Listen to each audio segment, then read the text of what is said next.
हाँ जी, तो rank improvement program for aspirants.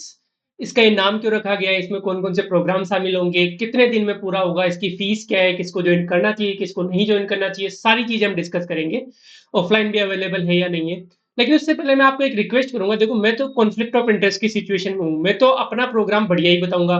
हम लोग तो पूरी मेहनत कर रहे हैं, तो हमें तो कॉन्फिडेंस है। लेकिन वास्तव में रिजल्ट दे रहा है या नहीं दे रहा है, ये तो वही लोग बता सकते हैं ना जो इसको यूज़ कर रहे हैं, एस्पिरेंट्स ही बता सकते हैं। तो मैंने जितने भी एस्पिरेंट्स हैं जिन्होंने हमारे प्रोग्राम ज्वाइन कर रखे हैं, चाहे वो वीआईपी हो, चाहे टारगेट हो, चाहे कलम हो, चाहे रीपा हो, उनसे मैंने स्पेशल रिक्वेस्ट की है कि इस वीडियो के कमेंट में आप अपना एक्सपीरियंस लिख दो, जो भी अच्छा है या बुरा है, जो भी एक्सपीरियंस है। उसके बेसिस पे आप जज कर पाओगे, उसके बेसिस पे आप डिसीजन ले पाओगे कि आपको ये प्रोग्राम ज्वाइन करना चाहिए, नहीं करना चाहिए। अब फटाफट से मैं आता हूँ कि क्या-क्या मिलेगा आपको इस प्रोग्राम में, है ना? तो देखो भाई, रैंक इंप्रूव कैसे होती है? रैंक इंप्रूव होगी मेंस में अच्छा आंसर लिखने से। और एक अच्छे आंसर के कंपोनेंट क्या-क्या होते हैं? पहला कंपोनेंट होता है आपको नॉलेज होनी चाहिए, ठीक है? वो आपकी स्टैटिक नोट्स वगैरह से मिल जाती है और बाकी इन प्रोग्राम से भी मिलेगी। दूसरा, आपकी प्रेजेंटेशन कैसी है? आप टेबल बना रहे हो, डायग्राम बना रहे हो। तीसरा, आप बाकी लोगों से कितना अलग कर पा रहे हो? ये तीनों चारों कंपोनेंट मिला के एक अच्छा आंसर बनाते हैं। जैसे फॉर एग्जांपल ये आंसर है, इनमें देखो मैं बताता हूँ आपको, इनमें डायग्राम है, इनमें हेडिंग्स है, सब हेडिंग्स है, इनमें डेटा है, इनमें इंट्रो है, इनमें कंक्लूजन है, इनमें टेबल है। सारी चीजें जब इंक्लूड करते हैं तो एक अच्छा आंसर बनता है। अब एग्जाम में इतना इतना अच्छा आंसर नहीं लिख पाओगे, लेकिन इसका 70% भी लिख दिए तो भी आप 95% जनता से ऊपर हो। और यही तो करना है अपने को। 20,000 की जो भीड़ मेंस में बैठेगी, अपने को तो 2,000 के अंदर आना है, 1,500 की 1,000 के अंदर आना है, ठीक है? तो क्या क्या होगा? पहला कंपोनेंट इस प्रोग्राम का, आपको 22 टेस्ट के डिटेल में सॉल्यूशन मिलेंगे। अब इस टेस्ट साइंटिफिकली डिजाइन कैसे है भाई? देखो हम क्या करते हैं, जैसे सब्जेक्ट एक्सपर्ट हूँ, जैसे मैं एथिक्स में और इकोनॉमिक्स में हूँ, क्रिप्टॉन से टेक्नोलॉजी में, मैं सोशियो मैनेजमेंट इनमें। तो हम लोग साथ बैठते हैं, डिस्कस करते हैं कि कौन सा क्वेश्चन जाना चाहिए, कौन सा क्वेश्चन नहीं जाना चाहिए। अब ये कैसे डिसाइड करते हैं भाई? हम प्रीवियस ईयर क्वेश्चन का डीपली एनालिसिस करते हैं कि देखो ऐसे ऐसे क्वेश्चन आ रहे हैं, इस ये क्वेश्चन आ सकता है। तो ये जो एनालिसिस है नहीं, बहुत जरूरी है, नहीं तो क्वेश्चन तो 10 मिनट में बन जाएंगे पूरा पेपर। लेकिन इस एनालिसिस से हम हाईली प्रिडिक्टेबल क्वेश्चन ही अपनी टेस्ट सीरीज में डालते हैं, ताकि उनका जो सॉल्यूशन आप पढ़ो तो आप मैक्सिमम परफॉर्म करके आ सको एग्जाम में, ठीक है? तो एक्सपीरियंस और पीआईक्यूज के आधार पर हम डालते हैं। अब देखो, फॉर एग्जाम्पल, जैसे 2013 में प्रियम्बल से पूछा गया कि सेकुलर वर्ड का क्या मतलब है, धर्मनिरपेक्ष मतलब वर्ड का क्या मतलब है। फिर 2016 में पूछा गया कि पॉलिटिकल जस्टिस, राजनीतिक न्याय से क्या आप समझते हो। फिर 2018 में पूछा गया कि न्याय से आप क्या समझते हो, चाहे वो राजनीतिक हो, चाहे वो आर्थिक हो, चाहे वो सामाजिक हो। हाँ, सोशियो पॉलिटिकल और इकोनॉमिक जस्टिस के बारे में बात हुई। फिर 2021 में पूछा है कि फ्रेटर्निटी से आप क्या समझते हो, ना संविधान में जो बंधुता है उससे क्या क्या समझते हो। अब एक चीज क्लियर होगी कि प्रियम्बल से हर साल क्वेश्चन आ रहे हैं हर बेंच में। दूसरी चीज क्लियर होगी कि देखो ये आ चुके हैं, ऐसा अब आ सकता है। तो हम कोशिश करेंगे अपनी टेस्ट सीरीज में लिबर्टी को डालने की। Equality of status and opportunity, liberty किसकी? एक्सप्रेशन, फेथ, वर्शिप, इन सब की, ठीक है? तो इस तरीके से हम डिकोड करके ही क्वेश्चन डालते हैं। अब आपके पास 22 टेस्ट, एक टेस्ट की पीडीएफ, जो सॉल्यूशन की पीडीएफ होती है ठीक ठाक होती है, 20-25 पेज की होती है हमारे, ठीक है? इंटू 22 करेंगे तो लगभग 450 पेज का कंटेंट। कौन सा कंटेंट? जो कि हाईली प्रोबेबल है एग्जाम में आने के लिए। अब आप सोचो, 450 पेज को इन 3 महीने में, 100 दिन में आप रट लोगे तो आपको कितना फायदा हो जाएगा एग्जाम में। और दोनों अलग अलग मीडियम में आती है पीडीएफ, ऐसा नहीं कि मिक्स कर दिया। दोनों, हिंदी मीडियम की अलग पीडीएफ होती है, इंग्लिश मीडियम की अलग पीडीएफ होती है, ठीक है? तो पहला कंपोनेंट तो ये हो गया।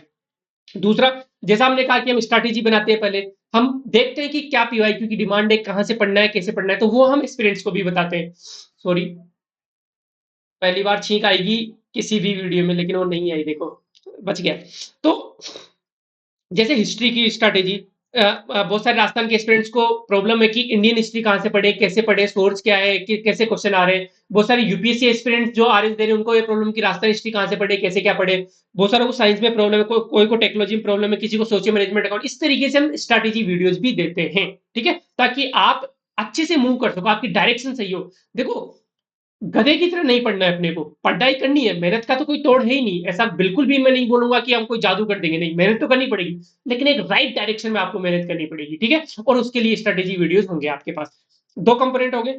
तीसरा, हम वीआईपी पीडीएफ देते हैं। अब देखो भाई, वीआईपी ना साइंटिफिकली डिजाइंड क्यों है, मैं ये बताता हूँ आपको। पहले हमने टॉपर्स की कॉपीज को देखा कि वो ऐसा क्या कर रहे हैं कि उनका सिलेक्शन हो रहा है भाई। वो क्या है?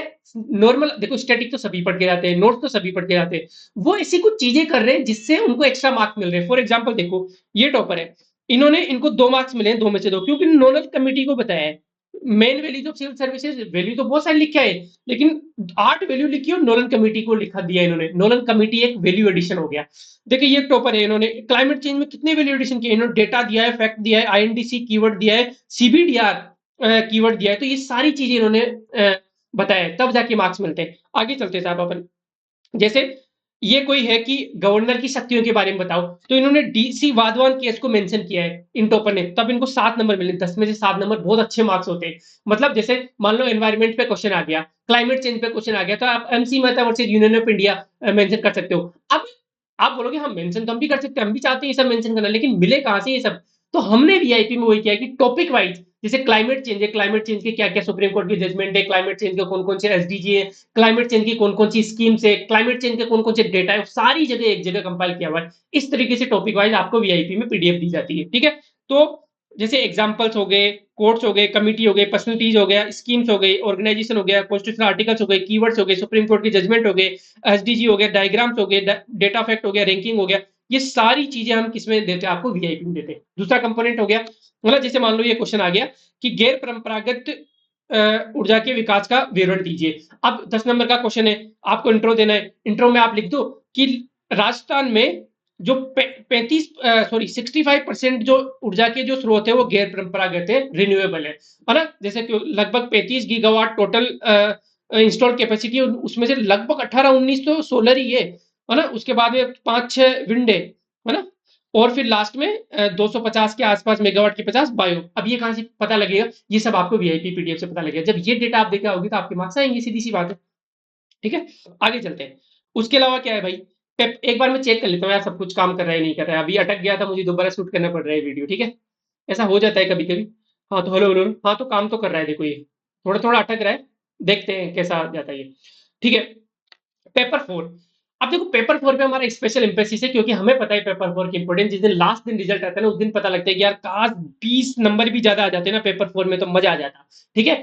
तो पेपर 4 में हम 60 दिन आपका हाथ पकड़ के चलेंगे इसमें, ठीक है। अब 60 दिन में क्या क्या होगा? सबसे पहले तो आपको वीडियो की पीडीएफ, वीडियो की लिंक दिए जाएंगे। सर अभिषेक सर ने सारा कोर्स कराया हुआ है, मैम ने अच्छी अच्छी चीजें बताई हुई है। उसके बाद में जैसे पहले दिन टेंसेस की वीडियो आपको दे दी है, उसके बाद में आपकी टेंसेस की प्रैक्टिस होगी। कितने दिन? 6 दिन, पूरे दिन, पूरे सप्ताह आपकी टेंस की प्रैक्टिस होगी। फिर सर का वीडियो आएगा, फिर प्रैक्टिस होगी। इस तरीके से आप जो यूट्यूब के फ्री वीडियोज है उनको इफेक्टिवली यूज कर सकते हो। देखो फ्री तो टेलीग्राम पे बहुत सारी कोचिंगों की वीडियो भी पड़े हुए, लेकिन कोई हाथ पकड़ने वाला हो ना, और इसकी फीस उतनी भी ज्यादा नहीं है, हाथ पकड़ने वाला हो तो आपके मार्क्स इंप्रूव होंगे ही होंगे, ठीक है। इस तरीके से आपको वर्कशीट दे दी जाएगी डेली करने के लिए, है ना। जैसे टेंसेज की दे दी, संक्षिप्तीकरण की दे दी, ऐसे डेली आपको देगी, डेली आपको उनका सॉल्यूशन मिलेंगे। और 3 टेस्ट हम आपको चेक करके भी देंगे, ये इंपॉर्टेंट है। यहाँ पे पेपर 4 में हम चेक करके भी आपको देंगे, क्योंकि पेपर 4 की इंपॉर्टेंस को हमने स्पेशल एम्फेसिस दिया है, ठीक है। ये हो गया साहब। उसके अलावा आंसर राइटिंग के सारे वीडियोस यूट्यूब पे पड़े हुए, लेकिन हम आपको टाइम टाइम पे वो लिंक देते रहेंगे ताकि आप पुश करो। देखो अल्टीमेटली ये कि उन वीडियोस को आप जब टेस्ट में अप्लाई करोगे तभी तो फायदा होगा। वीडियोस तो ऐसे तो हजारों पड़े हैं दुनिया में, लेकिन इन सबका आप टेस्ट में अप्लाई कर सकोगे। और टेस्ट में अप्लाई करने के लिए आप ऑफलाइन सेंटर भी आ सकते हो, ठीक है। बढ़िया इंफ्रास्ट्रक्चर है, शानदार। आपके सामने घड़ी चला दी जाती है। रीपा एडवांस के लोग देखो, रीपा एडवांस वाले इनकी फीस 11,000 थी, तो हम इनको कॉपी चेक करके भी देते हैं, ठीक है। इनको सारा इंफ्रास्ट्रक्चर प्रोवाइड किया हुआ है, सब कुछ। अब रीपा एडवांस हमने एडमिशन क्लोज कर दिए, क्योंकि कॉपी अवेलेबल ढंग के इतने मिलते नहीं है। कम ही लोग हैं जो ढंग के लोग हैं, और वो हमारे ऑक्युपाइड है, ठीक है। तो आप इनके साथ आके टेस्ट दे सकते हो वहां पे आके बैठ के, है ना। तो आप जयपुर रहते हो तो, है ना। बाकी ऑनलाइन रहते हो, आप कहीं भी रहते हो, तो आप वहां पे आप बैठ के टेस्ट दो, है ना। तो रीपा एडवांस और रीपा लाइट में बस इतना ही फर्क है, सारा मटेरियल आपको मिलेगा, बस चेक नहीं होगी आपकी कॉपी, ठीक है। चेक करने में बहुत टाइम भी जाता है हमारा, स्पेशल मेंटर्स लगते हैं, मेंटरशिप नहीं मिल पाएगी, बाकी सब सेम है, ठीक है। तो आपको सारा कंटेंट आपको बाकी का मिल रहा है, जिसका आप फायदा उठा के आराम से 100 मार्क्स इंप्रूव कर सकते हो टोटल मेंस में। 250 के ट्रैप से निकल के 350 में आप आ सकते हो, ठीक है। अब ज्वाइन कैसे करना है भाई? ज्वाइन में आपको इस वीडियो के कमेंट, जो पिन कमेंट है उसमें या डिस्क्रिप्शन में, दोनों जगह आपको लिंक मिल जाएगा वेबसाइट का। उस पर क्लिक करो और बाय नाउ के बटन पे आप क्लिक करके आप 4900 की इसकी फीस है वो पे करके आपको एक प्राइवेट टेलीग्राम ग्रुप में एडमिशन मिल जाएगा ऑटोमेटिकली। वहां पे हम सारा कंटेंट आपको डेली बेसिस पे देते रहेंगे। अगले 3-3.5 महीने हमारी जिम्मेदारी हो जाते हो फिर आप, ठीक है। पढ़ना आपको है, बाकी हम कमी नहीं रखेंगे। कुछ भी दिक्कत आती है पेमेंट वगैरह में, तो जब पेमेंट करोगे वहीं पे एक व्हाट्सएप का आइकन बना होगा बगल में राइट साइड में, उस पे आप मैसेज कर सकते हो कुछ भी दिक्कत आए तो। ठीक है। उसके अलावा आप टेलीग्राम चैनल पे लेट्स कनेक्टेड पे मैसेज कर सकते हो, जो टेलीग्राम चैनल है उसके डिस्क्रिप्शन में लेट्स कनेक्टेड है, वहां पे क्लिक करके आप कर सकते हो। ठीक है। उसके अलावा कौन कौन ज्वाइन कर सकता है, कोई भी ज्वाइन कर सकता है। देखो यूजुअली मैं सारे प्रोग्राम्स में ये बोलता हूँ कि जिनका प्री फेल हो गया वो मत ज्वाइन करो, लेकिन रिपालाइट ऐसा प्रोग्राम है जिसमें जिनका प्री फेल हो गया वो भी ज्वाइन करके एज ले सकते हैं, क्योंकि आपके पास सोल्यूशन आपको रटने होंगे। 450 पेज का इफेक्टिव कंटेंट आप सोचो, वीआईपी 250 पेज का इफेक्टिव कंटेंट, टेस्ट लिखने को मिलेंगे। उसके अलावा पेपर 4 की टेंशन खत्म हो जाएगी, स्ट्रैटेजी वीडियोस, ताकि आप बाकी लोगों से एज लेके सही डायरेक्शन में तैयारी कर सको अगले 1 डेढ़ साल। ठीक है। तो आप कर सकते हो। आप गांव में रह रहे हो, शहर में रह रहे हो, आप सिटी में रह रहे हो, सेल्फ स्टडी कर रहे हो, कोचिंग कर रहे हो, जॉब कर रहे हो, कोई भी हो आप, आराम से घर बैठे बैठे, बस आपके पास नेट होना चाहिए, इंटरनेट आपके पास होना चाहिए। ठीक है। अब ये प्रोग्राम आपको अच्छा लगा तो लाइक कर दो, नहीं लगा तो डिसलाइक कर दो। कमेंट में भी आप क्वेरी पूछ सकते हो, बाकी लोगों के कमेंट पढ़ लो कि उनका एक्सपीरियंस कैसा रहता है रिपा का, और उसके हिसाब से आप जजमेंट ले सकते हो। ठीक है। बाकी देखो यार, मैं एक बात बोलूंगा, आप ज्वाइन करो नहीं करो, आप एक तो फ्री प्रोग्राम्स का फायदा उठाते रहो हमारे का, जैसे 90 डेज हो गया, एथिक्स के लेक्चर हो गए, इंग्लिश के लेक्चर हो गए, इकोनॉमिक्स के मैं लेक्चर लाऊंगा, करंट में पढ़ाऊंगा, मेंस के लिए, सारी चीजों का फायदा उठाते रहो। जहां से भी पढ़ रहे हो ना आप पढ़ो, लेकिन पढ़ते रहो। 100 दिन बहुत इंपॉर्टेंट है। ये अभी गिव अप नहीं करना है बिल्कुल भी, ये 100 दिन ही होते हैं रैंक लाने के लिए, इससे ज्यादा नहीं चाहिए। ठीक है, बिलीव मी। ठीक है। आप ये 22 टेस्ट के सॉल्यूशन भी रट लोगे ना तो भी आप टॉप, मतलब जैसे 20,000 है ना, तो 10,000 5,000 के अंदर तो वैसे ही आ जाओगे आप। फिर बाकी थोड़ी बहुत मेहनत करोगे, क्योंकि आपकी स्टैटिक है, आंसर राइटिंग करोगे, तो आराम से आप 1000 के अंदर आ सकते हो, आराम से आप इंटरव्यू कॉल में बैठोगे। ठीक है। तो बस मस्त रहो, बाकी तो खुश रहो।